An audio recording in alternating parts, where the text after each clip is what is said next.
जय हिंद दोस्तों। इस वीडियो में हम बात करेंगे बीपीएससी के पीवाईक्यूज की और उसमें भी फिजिक्स के पीवाईक्यूज की। तो आइए शुरू करते हैं।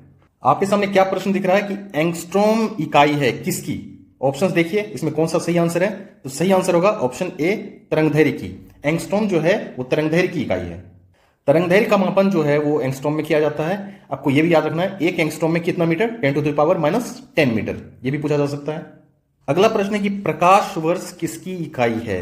ऑप्शंस देख लीजिए, इनमें सही आंसर क्या हो जाएगा, ऑप्शन सी, दूरी। प्रकाश वर्ष जो है वो दूरी की इकाई है। आप यहां पे वर्ष देख के कंफ्यूज मत हो जाना कि समय की इकाई है, ये दूरी की इकाई है। प्रकाश वर्ष है क्या, तो प्रकाश वर्ष वो दूरी है जो प्रकाश एक वर्ष में तय करती है, यानी प्रकाश द्वारा एक साल में तय की गई दूरी है प्रकाश वर्ष।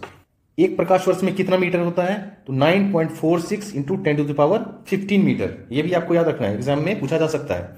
एक चीज और, एक पारसेक कभी कभी पूछ लेता है कितना प्रकाश वर्ष के बराबर होता है। एक पारसेक बराबर होता है आपका 3.26 प्रकाश वर्ष के। ये भी आपको याद रखना है। अगला प्रश्न है आवृत्ति यानी फ्रीक्वेंसी को मापा जाता है किसमें। ऑप्शन देखिए, इसमें सही आंसर हो जाएगा ऑप्शन ए, हर्ट्ज में मापा जाता है आवृत्ति को। आवृत्ति होता क्या है, कंपन करने वाले कण जब एक सेकंड में जितना भी कंपन करता है तो वो आवृत्ति कहलाती है। ठीक है, तो इसका एसआई मात्रक क्या है, इसका एसआई मात्रक है हर्ट्ज। ठीक है, अब कुछ और मात्रक दिए हुए हैं, वो किनका किनका मात्रक है। तो मीटर पर सेकंड किसका मात्रक होता है, आपको पता है, ये वेग का होता है। उसके बाद है रेडियन किसका मात्रक है, तो ये समतल कोण का होता है। ठीक है, ये भी याद रखना है, ये भी पूछा जा सकता है। वाट किसका मात्रक है, तो वाट जो है विद्युत शक्ति का मात्रक है। ठीक है, एक बात और, ये जो तरंग है, इसकी आवृत्ति जो है स्थिर होती है। ठीक है, मतलब किसी भी पदार्थ से गुजर जाए तो ये बदलेंगे नहीं, आवृत्ति चेंज नहीं होगी। ठीक है, हम जानते हैं कि हम सामान्य मनुष्य हैं, हमारे सुनने की क्षमता जो है सीमित है। वो कितना हर्ट्ज से कितना हर्ट्ज तक हम सुन सकते हैं, तो 20 हर्ट्ज से 20,000 हर्ट्ज तक हम सुन सकते हैं। ठीक है, इतना हमारा सुनने का क्षमता है। अगला प्रश्न है घड़ी में प्रयोग होने वाले क्वार्ट्ज क्रिस्टल होते हैं किसके बने होते हैं। तो ऑप्शंस देखिए, इसमें सही आंसर हो जाएगा सिलिकॉन डाइऑक्साइड। क्वार्ट्ज क्रिस्टल जो है वो सिलिकॉन डाइऑक्साइड के बने होते हैं। इसका सूत्र क्या है, SiO2। देखिए, क्वार्ट्ज क्रिस्टल जो है और किस में होते हैं, रेडियो में भी होते हैं, टेलीविजन में भी होते हैं। ठीक है, नेक्स्ट क्वेश्चन है हर्ट्ज में क्या मापा जाता है। ऑप्शंस देखिए, इसमें सही आंसर है ऑप्शन ए, आवृत्ति। पहले भी हम देख चुके थे लेकिन उल्टा देखा था कि आवृत्ति को किसमें मापा जाता है। इस बार क्वेश्चन है कि हर्ट्ज में क्या मापा जाता है, तो आवृत्ति को मापा जाता है। अगला प्रश्न है विद्युत शक्ति की इकाई क्या है, विद्युत शक्ति का मात्रक क्या है। ऑप्शन देखिए, इसमें सही आंसर क्या हो जाएगा, सही आंसर होगा ऑप्शन डी, वाट। विद्युत शक्ति का मात्रक क्या है, वाट। इन सब का भी देखते चलते हैं और ऑप्शंस का। एम्पियर जो है ये किसकी इकाई है, तो एम्पियर विद्युत धारा की इकाई है, विद्युत धारा की। उसके बाद कुलॉम किसकी इकाई है, तो कुलॉम आवेश की है, चार्ज। ठीक है, और वोल्ट किसकी है, तो विभवांतर का। देखिए, विद्युत शक्ति की इकाई क्या है, वाट है। ठीक है, ये हम जानते हैं। लेकिन अगर आपसे कभी पूछ लिया जाए कि इसका व्यवहारिक मात्रक क्या है, विद्युत शक्ति का व्यवहारिक मात्रक क्या है, इसका व्यवहारिक मात्रक होता है अश्वशक्ति, हॉर्स पावर, अश्वशक्ति। एक अश्वशक्ति कितने वाट के बराबर, 746 वाट। ये भी आपको याद रखना है। और आपको अगर व्यापारिक मात्रक पूछ लिया जाए, व्यापारिक मात्रक, तो वो होता है किलोवाट घंटा। ये किलोवाट घंटा जो है 3.6 इंटू 10⁻6 जूल के बराबर होता है। विद्युत शक्ति मतलब कार्य बटे समय। ठीक है, इसका वो एसआई मात्रक क्या हो गया, वाट। अगला प्रश्न है दृश्य स्पेक्ट्रम की तरंगदैर्घ्य की सीमा क्या होती है, वेवलेंथ की सीमा क्या है। ऑप्शंस देखिए, इसमें सही आंसर क्या हो जाएगा, तो सही आंसर है ऑप्शन बी, 3900 एंगस्ट्रॉम से 7600 एंगस्ट्रॉम। अगर आपको नैनोमीटर में पूछ लिया जाए तो नैनोमीटर में इसका आंसर हो जाएगा 400 से 700 नैनोमीटर। ठीक है, 400 से 700 नैनोमीटर। अब क्वेश्चन किस तरह से दिया रहेगा वो डिपेंड करता है, एंगस्ट्रॉम में दिया हुआ है या नैनोमीटर में। अगला प्रश्न वही है, सौर विकिरण निम्न में से किस परास में दिखता है, यहां नैनोमीटर में दिया हुआ है। ऑप्शन देखिए, सही आंसर क्या होगा, आपने पहले भी देखा ही है, ऑप्शन बी, 400 से 700 नैनोमीटर। अगला है आर्द्रता यानी ह्यूमिडिटी, किस उपकरण से नापी जाती है। यहां उपकरणों के नाम दिए हुए हैं, उपकरणों के नाम देखिए, अब आपको पता लगाना है आर्द्रता किस उपकरण से नापी जाती है। तो इसका सही आंसर क्या हो जाएगा, सही आंसर है हाइग्रोमीटर, ऑप्शन बी हाइग्रोमीटर। आर्द्रता होता क्या है, आर्द्रता जो है वो वायुमंडल में जो जलवाष्प उपस्थित है उसी को बोलते हैं। तो वायुमंडल में उपस्थित जलवाष्प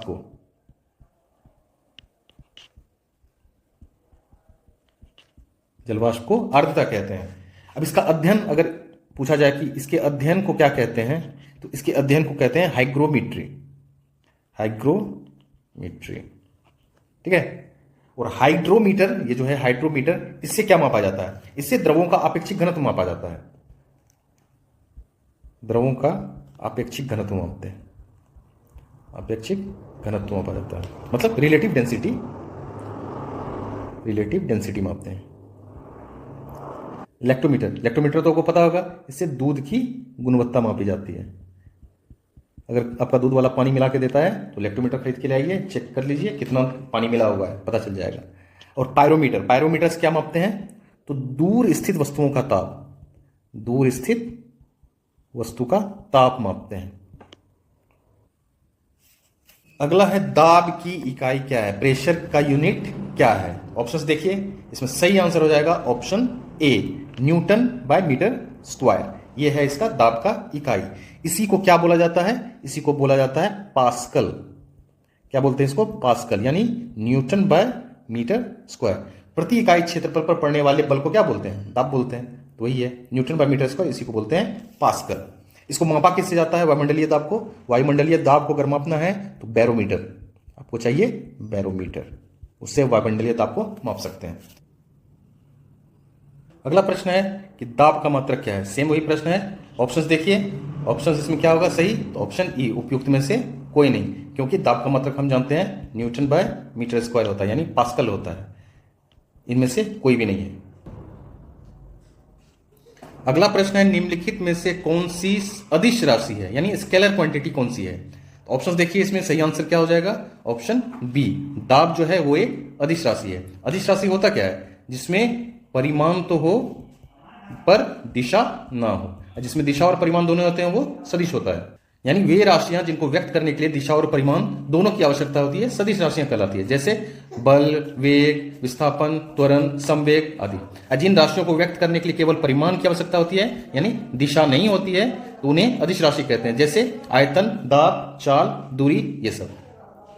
नेक्स्ट क्वेश्चन, निम्नलिखित में से किस राशि का मात्रक नहीं है, यहां नहीं है पूछा जा रहा है, किस राशि का। ऑप्शंस देखिए, क्या समझ में आ रहा है किसका नहीं होगा, तो ऑप्शन सी आपका करेक्ट आंसर है। विकृति, विकृति का जो है मात्रक नहीं होता है। विकृति है क्या, किसी वस्तु का विमा में जो परिवर्तन आता है और उस वस्तु का जो मूल विमा होता है उसी के अनुपात को बोलते हैं विकृति।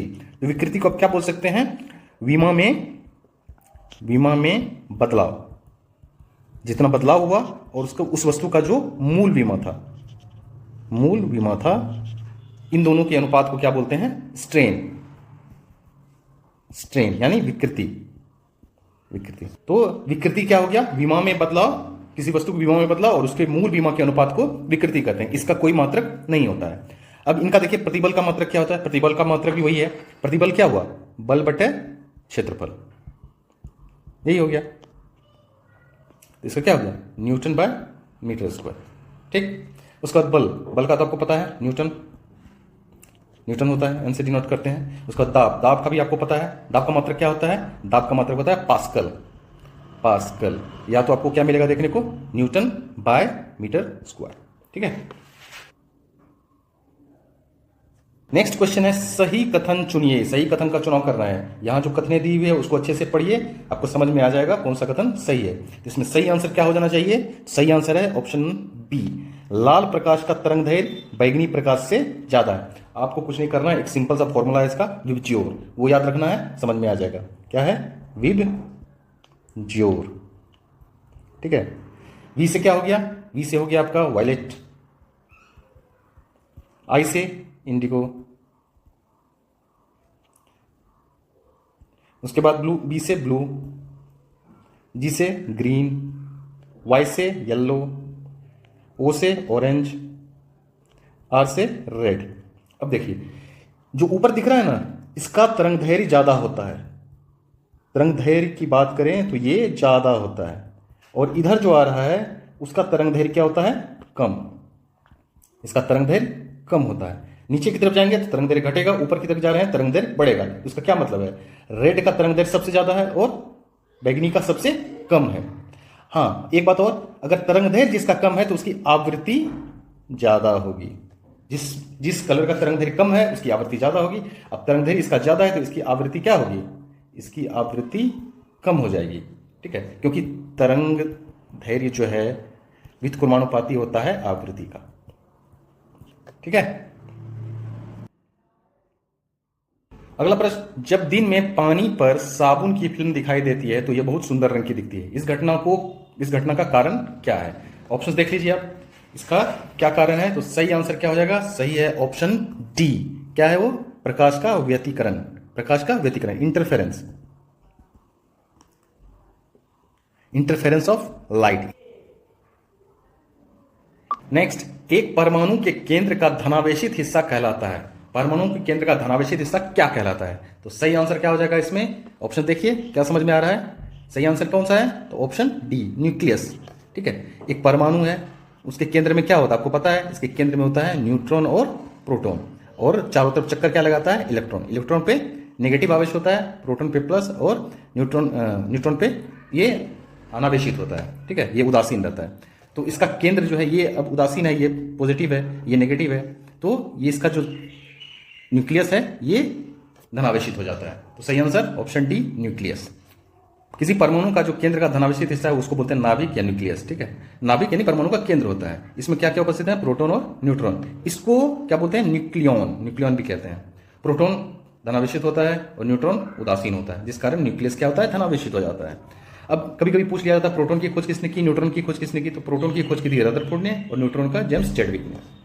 अगला प्रश्न है कि एक ठोस के सीधे गैस में परिवर्तन को क्या कहते हैं? ऑप्शन देख लीजिए, इसमें सही आंसर कौन सा दिख रहा है? सही आंसर है ऑप्शन ए, ऊर्ध्वपातन, सब्लिमेशन। ठीक है, सब्लिमेशन क्या होता है कि कोई ठोस है, ठोस जनरली क्या करता है, वो द्रव में चेंज होता है फिर गैस में चेंज होता है जनरली। लेकिन कुछ पदार्थ ऐसे हैं जो ठोस से सीधे गैस में चेंज हो जाते हैं, उसको बोलते हैं ऊर्ध्वपातन। इसके जैसे कुछ एग्जाम्पल देख लीजिए, कपूर है, उसके बाद ड्राई आइस है, उसके बाद नेफ्थलीन बॉल्स है। ये सभी क्या प्रदर्शित करते हैं, तो ऊर्ध्वपातन।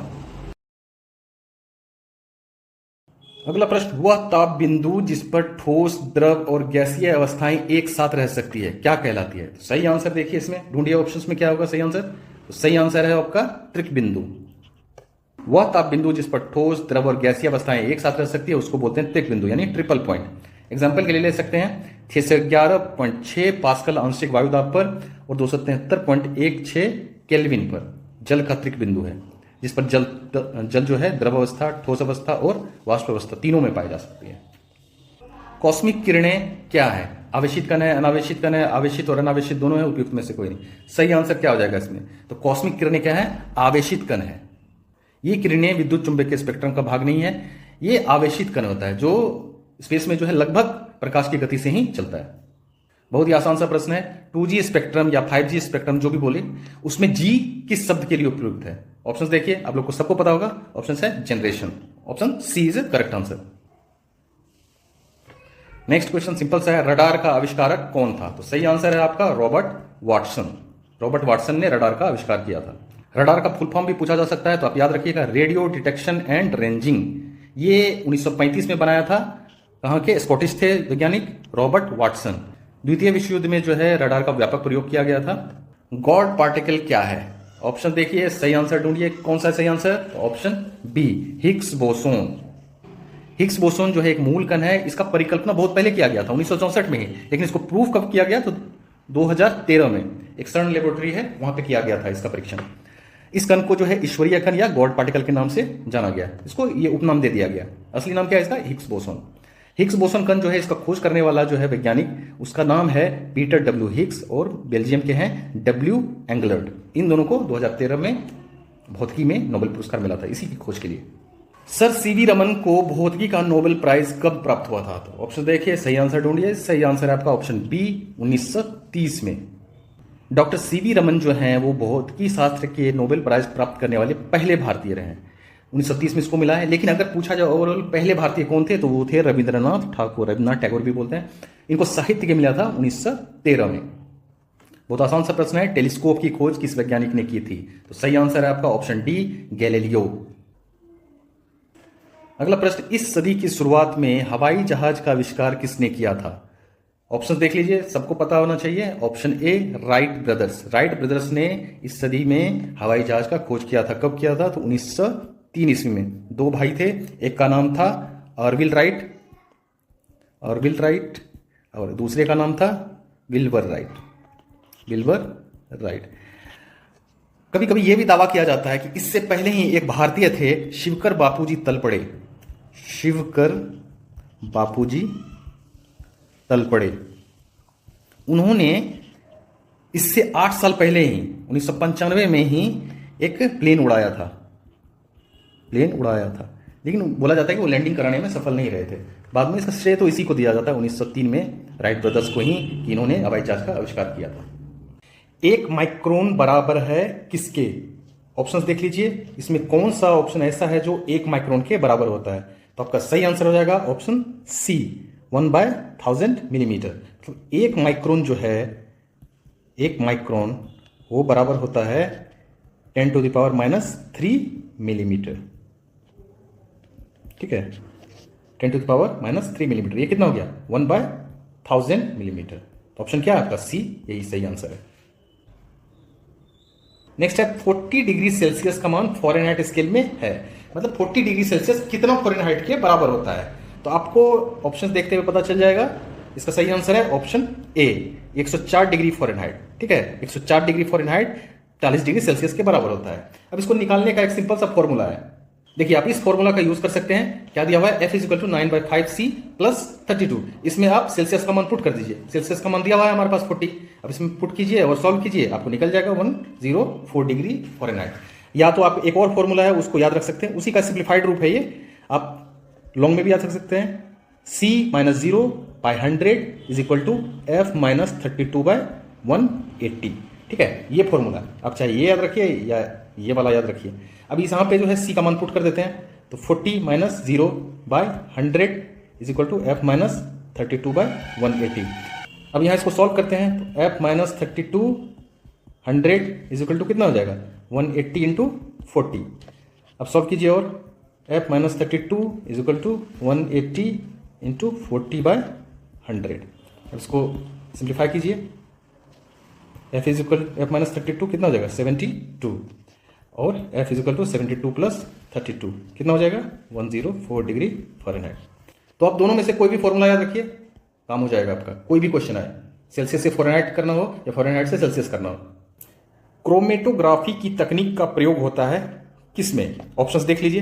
मतलब पूछा जा रहा है कि क्रोमेटोग्राफी का यूज कहाँ होता है, इस टेक्नोलॉजी का यूज कहाँ होता है? इसका सही आंसर हो जाएगा ऑप्शन डी, एक मिश्रण से पदार्थों को अलग करने में। मतलब क्या, क्रोमेटोग्राफी तकनीक का जो यूज होता है, कोई मिश्रण दिया हुआ अगर, उस मिश्रण से जो है विभिन्न घटकों को अलग अलग करने में, उसके जो घटक हैं, ये घटकों को अलग किया जाता है इस टेक्नोलॉजी के द्वारा। इसका जो है वैज्ञानिक क्षेत्रों में बहुत ज़्यादा यूज होता है, जैसे कि फोरेंसिक विज्ञान में इसका यूज बहुत है। उसके बाद रसायन में भी है। उसके बाद जो है दवा बनाने में।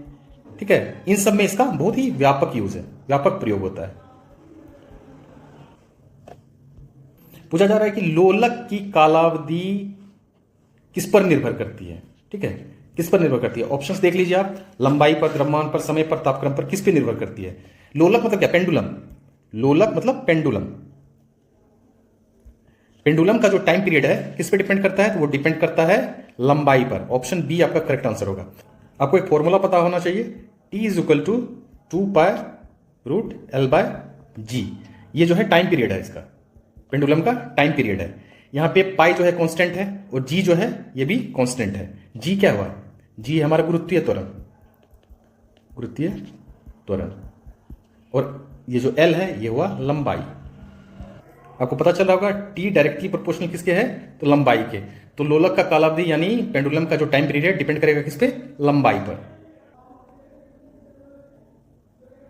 बल ये गुणनफल है, यानी फोर्स किसका गुणनफल है। ऑप्शंस देखिए इसमें कौन सा सही है। ऑप्शन बी करेक्ट है, द्रव्यमान और त्वरण का। आपको ये तो पता होगा F is equal to M A, यानी फोर्स बराबर होता है मास इंटू एक्सेलरेशन, यानी द्रव्यमान गुना त्वरण। ठीक है, पूछा जा रहा है त्वरण ज्ञात करने का सही सूत्र कौन सा है, यानी एक्सेलरेशन ज्ञात करने का सही सूत्र कौन सा है। ऑप्शंस देखिए आप कौन सा सही दिख रहा है, तो आपको पता चल रहा होगा ऑप्शन ए करेक्ट है, a is equal to v minus u by t. निम्नलिखित में से कौन सी राशि जो है, कौन सी क्वांटिटी सदिश नहीं है, मतलब वेक्टर क्वांटिटी नहीं है, वो स्केलर कौन सा है इसमें। ऑप्शन देख लीजिए, इसमें सही आंसर आपको नजर आ जाएगा ऑप्शन डी, आयतन। आयतन जो है ये अदिश राशि है। ठीक है, सही आंसर यही हो जाएगा। बहुत ही महत्वपूर्ण क्वेश्चन है, पदार्थ के संवेग और वेग के अनुपात से कौन सी राशि प्राप्त की जाती है। ऑप्शन देखिए, इसमें सही आंसर आपको दिखेगा ऑप्शन सी, द्रव्यमान। अब देखिए पदार्थ का संवेग क्या है, संवेग क्या होता है एम वी, द्रव्यमान गुना वेग, और वेग तो वी है ही। अब इन दोनों का अनुपात निकालते हैं, संवेग बटे वेग, इसमें क्या हो जाएगा एम वी बटे वी, कट गया, क्या बचा एम, मतलब क्या द्रव्यमान। Super easy question. 1 किलोमीटर दूरी का तात्पर्य है कितना, सीधा सीधा पता चल रहा है 1000 मीटर, ऑप्शन सी करेक्ट है। आपको तो वो वाला पता है ना formula, kilo, hecto, deca, meter, deci, centi, millimeter, ये तो पता होगा, इसी पे आप बिठा के देख लीजिए। 1 किलोमीटर क्या है, 1 लिख दीजिए, और पूछा क्या जा रहा है कितना मीटर में दिया हुआ है, मीटर 1 2 3, 1000 मीटर। पूछा जा रहा है कि 1 पिकोग्राम बराबर होता है किसके, कितने ग्राम के। तो आप ऑप्शन देखिए, सही आंसर क्या दिख रहा है आपको, सही आंसर है ऑप्शन सी, 10⁻⁻12 ग्राम के। ठीक है, आपको कुछ फैक्ट्स याद रखना पड़ेगा, तब जाके आप इस तरह के क्वेश्चन को सॉल्व कर पाएंगे। अब देखिए, जैसे 10⁻⁻6 अगर दिया रहे तो वो हो जाता है आपको माइक्रो। ठीक है, इसको डिनोट करते हैं म्यू से। दूसरा है 10⁻⁻ तो वो हो जाता है आपका नैनो। ठीक है, एन से डिनोट करते हैं। 10⁻⁻12 रहे तो वही आपका क्वेश्चन पिको, इसको बोलते हैं पिको। और 10⁻⁻15 रहे इसको बोलते हैं फेम्टो। ठीक है, फेम्टो एफ से डिनोट करते हैं। और 10⁻18 रहे अगर, ठीक है, अगर 18 रहे तो इसको बोलते हैं एटो, इसको डिनोट करते हैं ए से। इसको याद रखना पड़ेगा आपको, कुछ और भी आपको याद रखना पड़ेगा, जैसे 10⁻6 इसको क्या बोलते हैं, इसको बोलते हैं मेगा, एम से डिनोट करते हैं। यहां पे -6 है, नेगेटिव में पावर है, इसमें पॉजिटिव में पावर है, इसको मेगा बोलते हैं। अब 10⁻9 होगा तो इसको क्या बोलेंगे, इसको बोलेंगे गीगा, जी से डिनोट करेंगे। 10⁻12 रहेगा तो उसको बोलेंगे टेरा, टी से डिनोट करेंगे। 10⁻15 रहेगा तो इसको बोलेंगे पेटा, इसको पी से डिनोट करेंगे। 10⁻18 रहा इसको बोलेंगे एक्सा, इसको डिनोट करेंगे ई से। तो आपको ये लिस्ट जो है याद रखना पड़ेगा, तब जाके आपको पता चलेगा इसका सही आंसर क्या होगा। अगर आप एक लिफ्ट में खड़े हैं तो लिफ्ट के फर्श पर आपके द्वारा, आपके भार द्वारा लग रहा बल क्या होगा इसमें। ऑप्शंस देखिए, इसका सही आंसर, सारे कथन को परीक्षण कीजिए, सही आंसर क्या निकलेगा इसका। तो इसका सही आंसर हो जाएगा ऑप्शन बी, लिफ्ट के 9.8 मीटर के त्वरण से नीचे आते समय शून्य होगा, हमारा जो भार जो है उस प्रतीत नहीं होगा, कुछ भी पता नहीं चलेगा। यानी लिफ्ट के 9.8 मीटर पर सेकंड स्क्वायर के त्वरण से नीचे आते समय लिफ्ट के फर्श पर व्यक्ति का दबाव नहीं पड़ता है, अतः उसमें फर्श पर उसके द्वारा लग रहा बल क्या हो जाएगा, शून्य, जीरो। यदि एक पंख, एक रबड़ की गेंद और एक लकड़ी की गेंद निर्वात में एक समान ऊंचाई से स्वतंत्रता पूर्वक एक साथ गिर रहा हो तो सबसे पहले जमीन पर कौन पहुंचेगा, यहां पे यही पूछा जा रहा है। लेकिन यहां टर्म दिया हुआ है, कंडीशन दिया हुआ है कि निर्वात, वैक्यूम में ये काम हो रहा है, तो वैक्यूम में सबसे पहले कौन पहुंचेगा। तो इसका सही आंसर हो जाएगा तीनों एक साथ पहुंचेगा जमीन पर। यहां पे हमारा मास से कोई मतलब नहीं है, पंख बहुत हल्का होता है, उससे भारी रबड़ का गेंद है, उससे भी भारी क्या है, लकड़ी का गेंद है, लेकिन तीनों में एक साथ ही जमीन पर पहुंचेंगे क्योंकि निर्वात में गिर रहे हैं। अगर नॉर्मल जैसे हमारा कंडीशन है यहाँ पे, वहां पे अगर गिर रहा हो तो पहले लकड़ी का गेंद पहुंचेगा, लेकिन निर्वात में तीनों एक साथ ही पहुंचेगा। वायु में ध्वनि तरंग होती है, कैसी होती है। ऑप्शन देखिए, इसमें सही आंसर कौन सा होना चाहिए, सही आंसर होना चाहिए ऑप्शन बी, अनुदैर्घ्य, मतलब क्या, लॉन्गिट्यूडनल, लॉन्गिट्यूडनल। ध्वनि तरंगे जो है वो लॉन्गिट्यूडनल होगी। इसका मतलब क्या हुआ, ध्वनि तरंग जिस माध्यम में जा रही है, जिस माध्यम में प्रवेश कर रही है, उस माध्यम में, जिस माध्यम में जा रही है, उसका दिशा कैसा होगा, कणों के कंपन की दिशा की ओर, कणों के कंपन की दिशा की ओर, या तो समांतर। रेत और नेप्थलीन के मिश्रण को किसके द्वारा पृथक किया जा सकता है। रेत और नेप्थलीन मिला हुआ हो तो इसके मिश्रण को कैसे हम अलग कर सकते हैं, कौन से प्रक्रिया के द्वारा। इसका सही आंसर क्या हो जाएगा, ऑप्शन देख लीजिए आप। सही आंसर हो जाएगा ऑप्शन ए, ऊर्ध्वपातन। ऊर्ध्वपातन होता क्या है, कुछ ऐसे पदार्थ हैं जो सीधे ठोस से परिवर्तित हो जाते हैं, किसमें, गैस में। जैसे कपूर है, नेप्थलीन है, ड्राई आइस है, ये सब क्या है, ये सब जो है सब्लिमेशन दिखाते हैं। तो रेत और नेप्थलीन अगर मिश्रण है तो उसमें से हम सब्लिमेशन द्वारा नेप्थलीन को डायरेक्ट क्या गैस में चेंज कर सकते हैं। तो इस तरह क्या होता है, वो अलग हो जाता है। विद्युत शक्ति की इकाई है, विद्युत शक्ति का मात्रक क्या है, ऑप्शन देख लीजिए। सही आंसर क्या हो जाएगा, सही आंसर है वाट। क्या है, वाट। अब शक्ति मतलब क्या, कार्य बटे समय। इसका इकाई क्या है, वाट। वाट जूल प्रति सेकेंड, जूल प्रति सेकेंड को ही वाट बोलते हैं। प्रश्न है, निम्नलिखित में से कौन सही सुमेलित नहीं है, मतलब गलत कौन सा है। यहां पे युग्म दिए हुए हैं, इसमें गलत कौन सा है। तो इसमें देखिए आप, गलत है हमारे पास ऑप्शन डी, गैल्वेनोमीटर विद्युत प्रतिरोध। देखिए, विद्युत प्रतिरोध का मापन जो है गैल्वेनोमीटर से नहीं करते हैं, विद्युत प्रतिरोध का मापन किया जाता है ओम मीटर से। ठीक है, अगर ओम मीटर दिया रहता तो ये सही होता। वोल्ट मीटर से विभवांतर मापा जाता है, सही है। एमीटर से विद्युत धारा, ये भी सही है। पोटेंशियोमीटर से विद्युत वाहक बल मापा जाता है, ये भी सही है। गैल्वेनोमीटर से क्या मापा जाता है, गैल्वेनोमीटर का यूज कब किया जाता है, जब विद्युत परिपथ में बहुत कम मात्रा में विद्युत धारा हो, उसका पता लगाने के लिए, यानी विद्युत धारा का पता लगाने के लिए का पता लगाया जाता है और मापन किया जाता है। लेकिन क्या कंडीशन है, कम मात्रा में हो, विद्युत परिपथ में बहुत कम मात्रा में हो रहा है। गैल्वेनोमीटर से जो है आपको 10⁻⁻6 एम्पियर तक की विद्युत धारा को माप सकते हैं। ठीक है, टरबाइन एवं डायनेमो से बिजली प्राप्त करने में किस ऊर्जा को विद्युत ऊर्जा में परिवर्तित किया जाता है, यानी टरबाइन और डायनेमो जो है किस ऊर्जा को चेंज कर देता है विद्युत ऊर्जा में। तो सही आंसर है ऑप्शन सी, मैकेनिकल ऊर्जा, यानी यांत्रिक ऊर्जा को बदल देता है किसमें, विद्युत ऊर्जा में। प्रश्न है आपके सामने कि 100 वाट का बिजली का बल्ब यदि 10 घंटे जले तो बिजली का खर्च क्या होगा। ऑप्शंस यहां दिए हुए हैं, कितना यूनिट होगा इसका खर्च, यानी आपको यूनिट निकालना है। और यूनिट निकालने के लिए एक फॉर्मूला है, वो आपको याद रखना है। वो होता है यूनिट इज इक्वल टू वाट गुना घंटा डिवाइडेड बाय 1000। ठीक है, अगर ये दिया हुआ वाट और घंटा में दिया हुआ है तो ये वाला फॉर्मूला आप लगा दीजिएगा। अगर आपको वोल्ट एम्पियर में दिया होगा तो ये लगाइएगा, वोल्ट इंटू एम्पियर इंटू घंटा डिवाइडेड बाय 1000। ठीक है, इससे हमको निकलता है यूनिट, कितना यूनिट जो है हमारा बिजली खर्च हुआ है। तो आप यहां पे देखिए क्या दिया हुआ है, 100 वाट दिया हुआ है और 10 घंटा चल रहा है। तो 100 वाट यहां पे दे दीजिए और घंटा कितना है, 10 घंटा डिवाइडेड बाय 1000। ठीक है, 1000 से डिवाइड करना है। अब इसको सब कीजिए तो 1 2 3 1 2 3 कितना हो गया, 1 यूनिट हो गया, यानी 1 यूनिट इसका आंसर होगा। सही ऑप्शन क्या है इसका, B, option B correct answer है, 1 यूनिट, 1 इकाई। प्रश्न है, 2 समांतर प्रतिरोध वाले सर्किट का कुल प्रतिरोध 1.403 किलो ओम है। यदि एक प्रतिरोध का मान जो है 2 किलो ओम है तो दूसरे प्रतिरोध का मान पूछा जा रहा है। यहां पे आपको आंसर निकालने से पहले एक फॉर्मूला पता होना चाहिए, कि सबसे पहले पता होना चाहिए आपको कि समांतर क्रम में अगर जुड़ा हुआ है, समांतर क्रम में जुड़ा हुआ है, पैरेलल में है, तो कुल प्रतिरोध जो है 1/R कितना हो जाता है, 1/R1 प्लस 1/R2, यानी पहला प्रतिरोध और दूसरा प्रतिरोध। R1 पहला प्रतिरोध है, R2 दूसरा प्रतिरोध है, R जो है कुल प्रतिरोध है। यहां पे R का मान क्या दिया हुआ है, 1.403। ठीक है, और पहला प्रतिरोध का मान क्या दिया हुआ है, यानी R1 दिया हुआ है ये। ठीक है, R1 दिया हुआ, आपको निकालना है R2 क्या है। तो इस फॉर्मूला पे आप इसको प्लेस कीजिए, सॉल्व कीजिए, आंसर निकल जाएगा।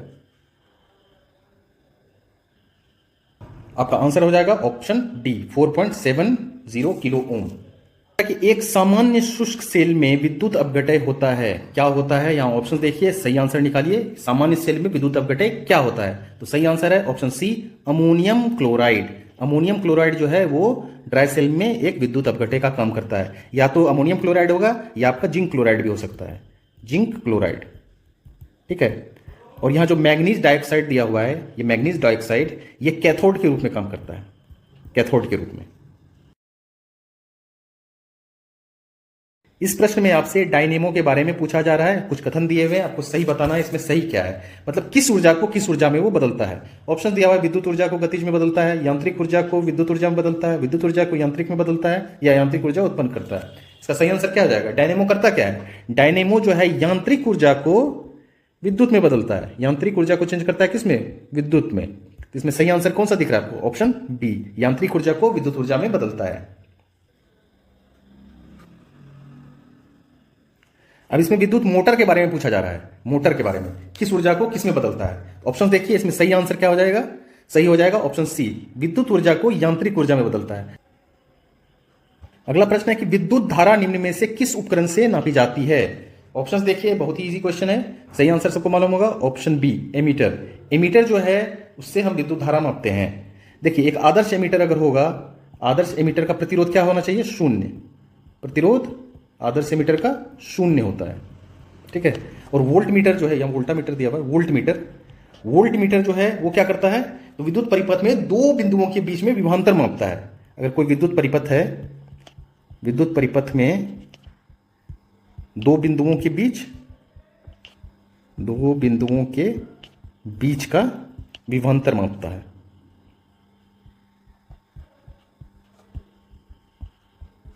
ठीक है। प्रश्न है आपके सामने, प्रकाश में 7 रंग होते हैं, रंगों को अलग करने का क्या तरीका है? ऑप्शंस देखिए, प्रिज्म से अलग कर सकते हैं, फिल्टर से अलग कर सकते हैं, पौधों से कर सकते हैं, या रंगों को अलग नहीं किया जा सकता है। तो सही आंसर इसका क्या हो जाएगा? ऑप्शन ए, प्रिज्म से रंगों को अलग अलग किया जा सकता है। एक प्रिज्म लेते हैं, एक व्हाइट लाइट को इससे पास करते हैं, श्वेत प्रकाश यहां से गया, ठीक है, श्वेत प्रकाश गया यहां से, ये एक प्रिज्म है। तो अब क्या होता है, ये श्वेत प्रकाश जो है 7 रंगों में विभक्त हो जाता है। ठीक है, 3, 4, 5, 6 और 7 रंगों में विभक्त होता है। इसको याद रखने का एक तरीका है विबज्योर, VIBGYOR। Red, orange, yellow, green, blue, Indigo और वायलेट। ठीक है।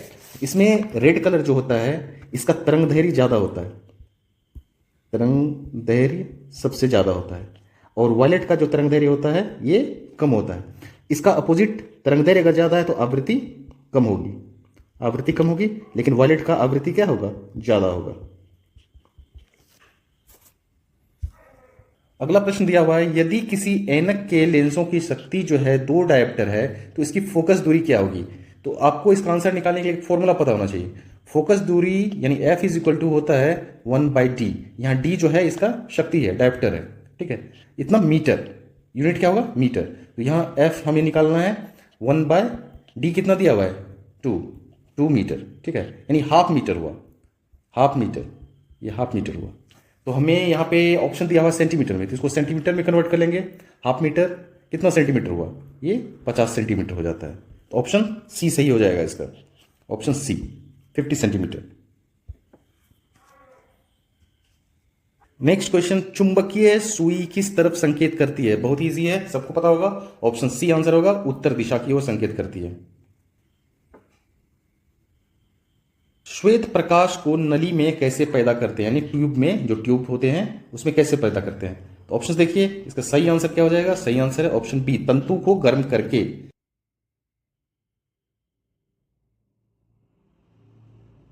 आइंस्टीन को नोबेल प्राइज किस कार्य पर मिला था? सही आंसर देखिए इसमें क्या हो जाएगा? सही होगा ऑप्शन डी, प्रकाश विद्युत प्रभाव।